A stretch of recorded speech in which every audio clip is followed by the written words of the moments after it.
लाड़ो नाम की चिड़िया जंगल में अपने बच्चों के साथ एक पेड़ पर खुशहाली से जिंदगी जी रही थी। लाड़ो के बच्चे अब बड़े हो रहे थे। अब मेरे बच्चे बड़े हो रहे हैं, मुझे मेरे बच्चों की शादी कर देनी चाहिए। तभी वहाँ लाड़ो के दोस्त प्यारी और कौवा भैया वहाँ आ जाते हैं। अरे लाड़ो, क्या हुआ? तुम ऐसे चिंतित क्यों बैठी हो? अरे कुछ नहीं कौवा भैया और मेरी प्यारी बहना, मैं ये सोच रही थी कि अब मेरे बच्चे बड़े हो रहे हैं, मुझे उन दोनों की शादी की चिंता है। बस इतनी सी बात? तुम चिंता मत करो, मेरी जानकारी में एक परिवार है, उनके भी बच्चे बड़े हो गए हैं। अगर तुम कहो तो मैं उनसे बात करके देखती हूँ। हाँ हाँ, तुम अभी जाओ और उनसे बात करके देख लो। कौवा भैया, आप भी मेरे साथ चलिए। कौवा भैया और प्यारी शादी की बात करने के लिए दूसरे जंगल की तरफ निकल पड़ते हैं। अच्छा हुआ हमने लाड़ो से बात की, अगर हम उसके पास नहीं जाते तो वो और परेशान हो जाती। जी कौवा भैया, लाड़ो बहुत गुमसुम स्वभाव की है, जब तक उससे कोई पूछ नहीं लेता वो सारी बातें अपने मन में ही दबाए रखती है। कौवा भैया और प्यारी दूसरे परिवार के पास आ जाते हैं। अरे कैसी हो रूपा बहन? मैं ठीक हूँ, आप दोनों कैसे हो? हम तुम्हारे बच्चों के लिए रिश्ता लेकर आए हैं। ये तो बहुत अच्छा हुआ, मैं कब से इनको बोल रही हूँ।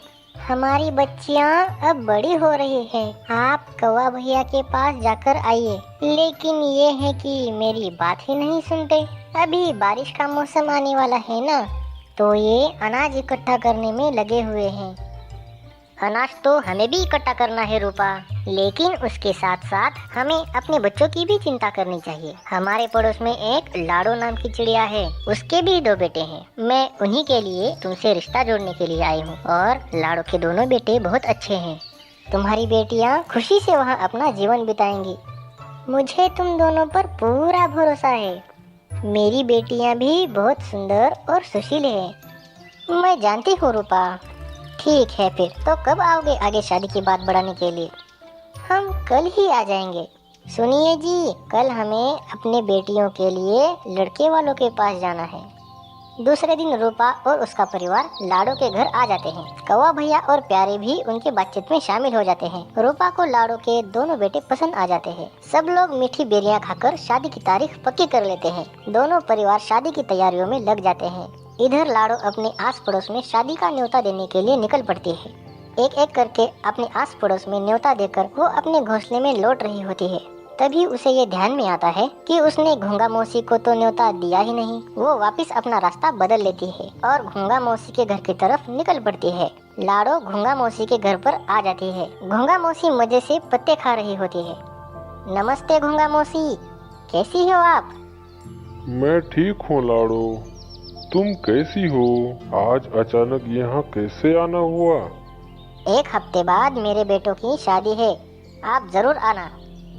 हाँ हाँ, मैं जरूर आऊंगी। ठीक है मौसी, अब मैं चलती हूँ, बहुत सारा काम पड़ा है। लाड़ो वहाँ से निकलकर अपने घोंसले की तरफ निकल पड़ती है।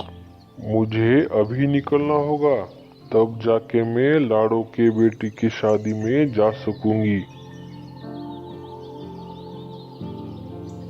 घोंगा मौसी घर से निकल पड़ती है।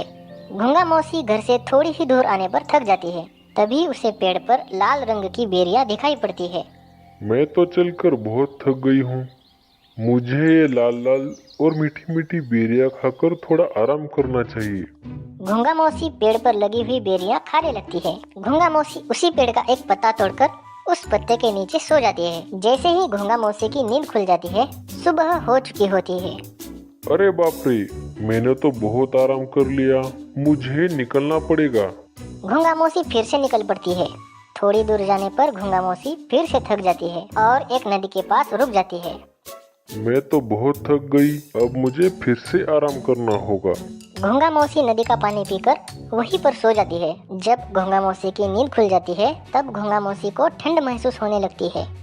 अरे बाप रे, सर्दियों का मौसम आ गया। इस बार तो मैंने ज्यादा ही आराम कर लिया। अब मुझे जल्द से जल्द यहाँ से निकलना पड़ेगा। अब मैं रास्ते में नहीं रुकूंगी, नहीं तो मैं लाड़ू के बेटे की शादी में नहीं जा सकूंगी। जैसे तैसे करके घोंगा मौसी थकी हुई लाड़ो चिड़िया के घोंसले के पास आ जाती है। तभी लाड़ो चिड़िया वहाँ पर आ जाती है। अरे घोंगा मौसी, आप आ गई? आइए, आज मेरे नाती का नामकरण है। घोंगा मौसी सोच में पड़ जाती है। लेकिन तुमने तो मुझे बेटों के शादी के लिए बुलाया था। हाँ हाँ घोंगा मौसी, मुझे पता है। अच्छा हुआ मैंने आपको मेरे बेटों के शादी के लिए बुलाया था। कोई बात नहीं, आप नामकरण में शामिल हो जाइए। घोंगा मौसी लाड़ो के बेटे की शादी में तो नहीं आ सकी। घोंगा मौसी ने हार नहीं मानी थी। वो हर समय चलती रही और वो आखिर लाड़ो के नाती के नामकरण में आ पहुंची थी। सभी घोंगा मौसी को देखकर बहुत खुश हो रहे थे।